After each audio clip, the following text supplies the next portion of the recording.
In this video, we'll be talking about absolute value inequalities with infinite solutions and absolute value inequalities with no solution. So I'm assuming if you're watching this video, you already know how to solve an absolute value inequality, but you're just having a little bit of difficulty with those special cases with infinite or no solutions. So let's take a look at how to look at these questions. So here we have an absolute value inequality. And I am saying, let's make this actually greater than -4. Okay, so here we have that the absolute value of something is greater than a negative number. So if you focus on the bigger meaning, the fact that this is saying the absolute value of something, it doesn't matter what's in there, is greater than a negative. Doesn't matter what negative. This is actually always going to be true because the absolute value has to be 0 or up. It has to be at least 0 or a positive number.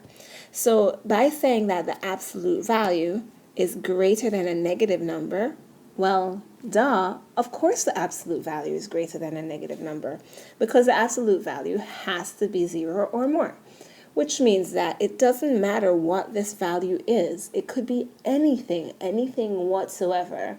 The absolute value of this is always going to be greater than a negative number. So that means that this has infinite solutions.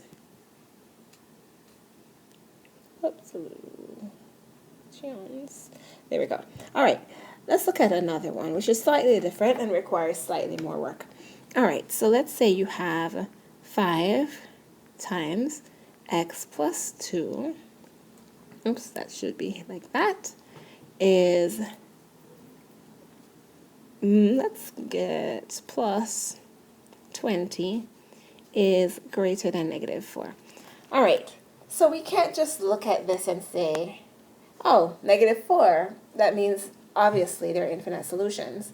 No, we first have to isolate that absolute value part. And if that absolute value part is greater than a negative, then there are infinite solutions. So let's go ahead and do that. All right, so we can subtract 20 from both sides. And we get that 5x plus 2 is greater than -24. And right away we know that when we divide 5, we're going to have a negative on the right side, but let's do it anyway. So we have here that x plus 2 is greater than -24 over 5. So now it's saying that the absolute value is greater than a negative. And as long as the absolute value is greater than a negative, there are infinite solutions. So now you know, in this case as well, there are infinite solutions. All right, let's take a look at how you know there are no solutions. Okay, so let's say you have 3x minus 1 is less than -4. All right. Now notice in this case, my sign is saying that the absolute value is less than a negative number. So I'll write down the words for that. Doesn't matter what's in that absolute value sign, but it's saying that the absolute value of something is less than a negative. And it doesn't even matter what negative, as long as it's negative. Well, we should know by now that the absolute value is never ever less than a negative. Absolute value cannot, no way, no how, never ever be less than a negative.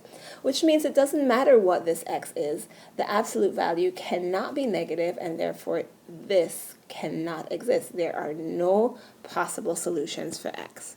So no solution. And like we did before, if we have an inequality, but we have multiple things over on the left side of the equation or over with the absolute value, just first isolate that absolute value sign. And if you ever get that the absolute value is less than a negative, you would know that there is no solutions. That's it. Have a great one.